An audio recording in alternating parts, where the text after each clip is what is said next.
ঈদের সকাল, নতুন জামা, খুশির আমেজ। কিন্তু একটা জিনিস কি তুমি লক্ষ্য করেছ? নামাজে যাওয়ার আগে প্রায় সবাই মিষ্টি মুখ করে। কেউ খায় সেমাই, কেউ খেজুর, কেউ মিষ্টি। কিন্তু প্রশ্ন হলো, এটা কি শুধু সংস্কৃতি, নাকি এর পেছনে আছে ইসলামিক কোনো ইতিহাস? আসসালামু আলাইকুম, welcome back to my channel let's learn with Eva and kids.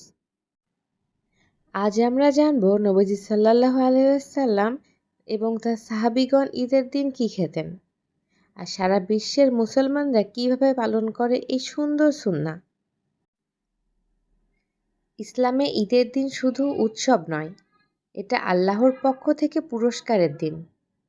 বিশেষ করে ঈদুল ফিতর, 1 মাস সিয়াম সাধনার পর এই দিনটি আনন্দের, কৃতজ্ঞতার এবং ইবাদতের। এই দিনে কিছু বিশেষ আমল রয়েছে, যেমন গোসল করা, সুন্দর পোশাক পরা, সুগন্ধি ব্যবহার করা। আর এর মধ্যে একটি গুরুত্বপূর্ণ সুন্নাহ হলো নামাজে যাওয়ার আগে কিছু খাওয়া। সহিহ হাদিসে এসেছে, হযরত মুহাম্মদ সাল্লাল্লাহু আলাইহি ওয়াসাল্লাম ঈদুল ফিতরের দিনে নামাজে যাওয়ার আগে কিছু না খেয়ে বের হতেন না। তিনি সাধারণত খেজুর খেতেন, আর খেতেন বেজোড় সংখ্যায়, যেমন 1টি, 3টি অথবা 5টি। এর মধ্যে রয়েছে সুন্নাহর সৌন্দর্য এবং আল্লাহর প্রতি আনুগত্যের নিদর্শন। এটা আমাদের শেখায় ঈদের দিন রোজা রাখা নিষিদ্ধ। তাই নামাজের আগে খেয়ে নেওয়া একটি প্রতীকী ঘোষণা যে রমজান শেষ। শুধু নবীজি সাল্লাল্লাহু আলাইহি ওয়াসাল্লামই নয়, তার সাহাবীরাও এই সুন্নাহ অনুসরণ করতেন। আবু বকর রাদিয়াল্লাহু তাআলা, উমর ইবনুল খাত্তাব রাদিয়াল্লাহু তাআলা এবং অন্যান্য সাহাবীগণ তারা ঈদের দিন সকালে নামাজে যাওয়ার আগে কিছু খেতেন। যদিও সবার কাছে খেজুর সবসময় পাওয়া যেত না, তবুও তারা চেষ্টা করতেন মিষ্টি জাতীয় কিছু খেতে, যেমন খেজুর, মধু, দুধ অথবা সহজলভ্য অন্য কোনো খাবার। তাদের উদ্দেশ্য ছিল নবীজির সুন্নাহ অনুসরণ করা এবং ঈদের আনন্দ প্রকাশ করা। এখন তোমার মনে প্রশ্ন আসতেই পারে, কেন মিষ্টি খাবারই বেশি গুরুত্ব পায়? এর পেছনে রয়েছে কয়েকটি গভীর কারণ। দীর্ঘ 1 মাস রোজা রাখার পর শরীর দুর্বল থাকে।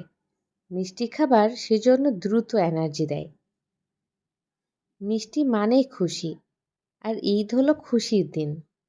সেজন্য ঈদের দিন মিষ্টি খাওয়া সুন্নাহ। খেজুর নিজেই একটি প্রাকৃতিক মিষ্টি খাবার, তাই সময়ের সাথে সাথে বিভিন্ন দেশে মিষ্টি খাবারই এই সুন্নাহর প্রতীক হয়ে গেছে। সারা বিশ্বের মুসলমানরা এই সুন্নাহকে নিজের সংস্কৃতির সাথে মিলিয়ে পালন করে। যেমন মধ্যপ্রাচ্যের মানুষ ঈদের দিন সকালে খায় খেজুর ও মধু। বাংলাদেশ, ভারত, পাকিস্তানের মুসলমানরা খেয়ে থাকে সেমাই ও শিরখুরমা। তুরস্কের মানুষ খেয়ে থাকে বাকলাভা। ইন্দোনেশিয়া ও মালয়েশিয়ার মানুষরা খেয়ে থাকে কুকিজ ও মিষ্টান্ন খাবার। হতেই পারে আমাদের খাবার ভিন্ন, ভাষা ভিন্ন, কিন্তু ভালোবাসা আর সুন্নাহ কিন্তু একই। তবে মনে রাখতে হবে, ঈদুল আজহায়ের ক্ষেত্রে কিন্তু নিয়ম আলাদা। এই দিনে নবীজি সাল্লাল্লাহু আলাইহি ওয়াসাল্লাম নামাজের আগে কিছুই খেতেন না, বরং কুরবানির পর মাংস খেয়ে দিন শুরু করতেন।